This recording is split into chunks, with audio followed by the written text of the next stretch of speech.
Hi everyone, and welcome to our course, Genocide in the Modern World. This opening video lecture introduces the course aim, structure, and requirements, as well as the theoretical perspectives that have generally informed the construction of the syllabus. HGS 700 underpinnings is a prerequisite for this course, as you may recall seeing this slide from that class.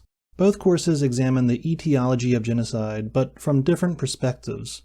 Whereas in HGS 700, we followed a nomothetic approach, considering the general conditions that enable genocide and related forms of mass violence, here in HGS 723, we're using an ideographic perspective to look at the particular historical context in which such violence occurs. Here are the two keywords of our course title. Modernity refers to a set of interrelated historical processes beginning by the 16th century that is generally defined in contradistinction to tradition.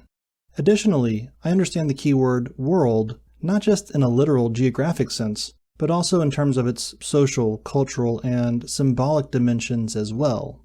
Our course structure is thus based on imagined geographies.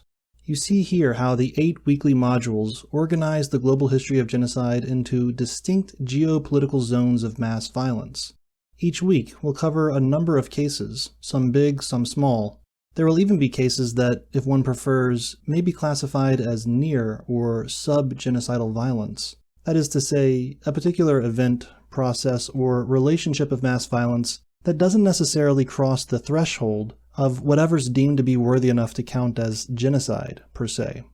Our deliberately open-ended perspective is guided by the great contemporary historian Mark Levine, who, for the past couple of decades, has been working on a monumental, multi-volume global history of genocide. This is perhaps the single greatest source of inspiration in designing the syllabus. It's important to understand how this approach departs from the alternative, more conventional approach of comparative genocide studies. That paradigm came together by the 1990s in response to the Holocaust uniqueness thesis, and as a result, it was left with some problematic assumptions, such as that there are discrete, standalone episodes that can be isolated at the domestic level of analysis on a country-by-country basis. The causes of genocide are thus generally assumed to be endogenic, i.e., emanating from within the domestic unit, with considerable emphasis on the correlation between genocides and certain regime types and ideologies, especially with totalitarian systems of government.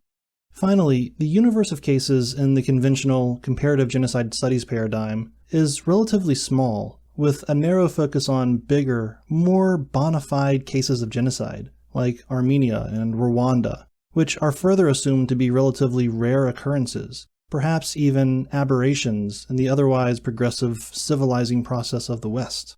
In contrast, we're following Levine and others with an alternative approach that focuses on the global rather than domestic level of analysis. So rather than lose sight of the forest from the trees, Levine strives for a bird's-eye view of genocide in modern history by adopting world systems theory. This perspective emphasizes the exogenic forces in the global political economy that have fostered conditions that increase the likelihood for genocide. With this perspective in mind, our task is to identify particular temporal and geographical clusters of genocidal violence, the specific conditions in which they are located, and the larger international dynamics involved. So, rather than study individual cases in isolation, we instead use a contextualist approach to see the bigger picture.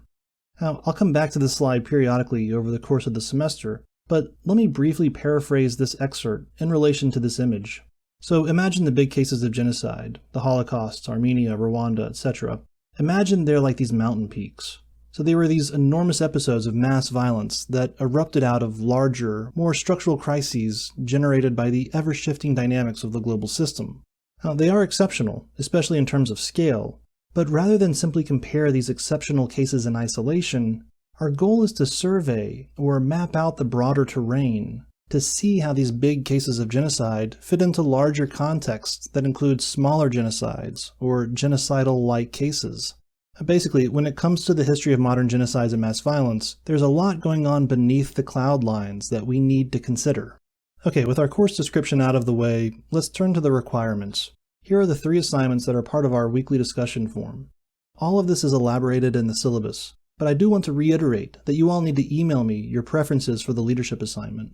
You're also going to be working on 2 independent projects this semester. Here's the basic info from the syllabus, but let me elaborate each in turn. The first independent project is an analytical essay on the pedagogical value of creative works for teaching the history of genocide. You are to select any piece of creative work that generally pertains to a specific case of genocide, and at the end of the semester, you'll submit a brief essay that explores the connections between history, representation, and pedagogy. I like to use this part of the course to share my enthusiasm for the horror genre, especially for films like these that pertain to the global history of genocide. What follows is an example of what I'm looking for with this assignment. So, for example, one of my favorite creative works in the history of genocide is The Shining, both the novel and the film. The original novel by Stephen King, of course, had all the classic elements of the horror genre. I'm sure many of you are familiar with this story, so I'm not going to rehash it here, but trauma is a key theme of the book. The novel gives us more backstory on the story's main antagonist, Jack Torrance, who we learn was abused by his own father when he was a child. Unlike King's novel, however, where the repetition of the past hinges almost exclusively upon domestic abuse, Stanley Kubrick's film maintains the core elements of domestic violence, but widens the scope of the past to incorporate European and American history. So there's a popular fan theory about certain Native American-themed Easter eggs in the film representing uncanny traces of the genocidal foundations of American society. Just as Jack's unresolved childhood trauma led to his own track record of domestic abuse, he also represented a long line of lowly, desolate white men hired to commit atrocities on the colonial frontiers. Either way, the story is essentially about how unresolved traumas from the past impinge upon the present. This evokes a phrase from the Irish writer James Joyce about the nightmare of history. Now, there are at least two analytical points worth elaborating about the nightmare of history in The Shining. First, recall the following slide from week 3 of Underpinnings, when we read Nancy Shepherd Hughes on how genocide evolves out of ostensibly normal social practices. The underlying story about domestic abuse in The Shining is an example of the invisible and more or less normal, everyday forms of violence, where people are reduced to non-entities and are readily disposed of. This is illustrated not only by how Jack abuses his wife Wendy and his son Danny, but also how the Overlook Hotel, which is where the story takes place and is sort of a character in its own right, but it's how the Overlook Hotel annihilates its victims. The allegorical relationship between the domestic abuse in the Torrance family and the genocidal foundations of the United States thus point to the invisible violence that makes up the genocide continuum. There's also a second important lesson from this creative work about the so-called repeat offender effect. The following slide is from my genocide prevention course, where we look at the problem of recidivism, or the habitual tendency to relapse into criminal behavior. Conflict history is a non-modifiable risk factor for genocide. It's kind of like having a family history of heart disease. It's non-modifiable, meaning that we're stuck with it by birth, and it's simply a matter of learning how to live with it. Likewise, unresolved trauma from domestic abuse increases the likelihood for the victim to grow up into a victimizer, the same way that Jack's history of suffering from domestic abuse led to his own track record as an abuser. Similarly, the repeat offender effect is going to be a recurring pattern in our present course. Now, in the space of a longer essay, I'd elaborate each of these points and stress their pedagogical effects, but hopefully you get the idea. The other independent project is to develop an annotated outline and bibliography for a case study using this 15-point template. Here you see an example that I've done on Darfur. This document is also available as a PDF on our Moodle site, along with a couple other student examples. So I'm just going to breeze through these pages rather quickly. But the basic idea is to use the 15-point template that I've provided and insert notes under each section using bullet points. Feel free to use a lot of quotes, although paraphrase whenever possible. And it really doesn't matter if you write in complete sentences or not, as this is really an exercise in taking research notes. Notice how much work is going into the footnotes, by the way. Now, if I'm being honest, I haven't read all of the stuff included in the footnotes. However, if I were to follow up with any of these points, then these references would point me in the right direction. Also, be sure to include an annotated bibliography. All of the details are in the syllabus. Okay, so that's it for the introduction. I'll repeat these reminders in my Week 1 video lecture, which you should watch next. Anyways, thanks for listening, and I'll see you next time.